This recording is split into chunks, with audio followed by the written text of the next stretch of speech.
பாதி பேர் சிரிச்சாங்க. இறைவா, நான் ஒரு மீட்டிங்க்கு போறேன், என்னுடைய லக்கேஜ் வரலைங்க, வெளிநாடு. நான் நேரம் போய் அவருக்கு அந்த ப்ரோக்ராம் கிட்ட சொன்ன, பாருங்க 2 நாளைக்கு போட்டோ ட்ரெஸ்ஸை தான் போடுவேன், ஒன்றும் தப்பா நினைச்சுக்காதீங்கன்னு. அவர் ஒரு வார்த்தை அவர் லக்கேஜ் வரலையா எதுவும் கேட்கலீங்க. அவர் சொன்னார், அதெல்லாம் எங்களுக்கு பிரச்சனை இல்லை மேடம், பேச்ச வார்த்தையே பேசாம இருங்க, அதான் பெரிய எங்களுக்கு தேவை. நீங்க போட்டோ ட்ரெஸ்ஸே போட்டாலும் எங்களுக்கு ஒன்றும் பிரச்சனை இல்லை அப்படின்னாரு. அவருக்கு அதானுங்க மேட்ரு. ஒரு ஜோக்க சொல்றாருங்க, எல்லாரும் சிரிக்கிறாங்க.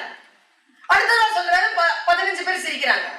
அடுத்ததா சொன்னாரு 5 பேர் சிரிச்சாங்க. அடுத்ததா சொன்னாரு மயான ஊர்வலம் மாதிரி அமைதியா இருக்குது அரங்கம். அவர் சொல்லிட்டு சொன்னாரு, ஒரே ஜோக்க திரும்ப திரும்ப சொன்னா ஒரு சிரிப்பு சிரிச்சிட்டீங்க, அவ்வளவுதான். அதுக்கப்புறம் மறுபடியும் அதே விஷயத்துக்காக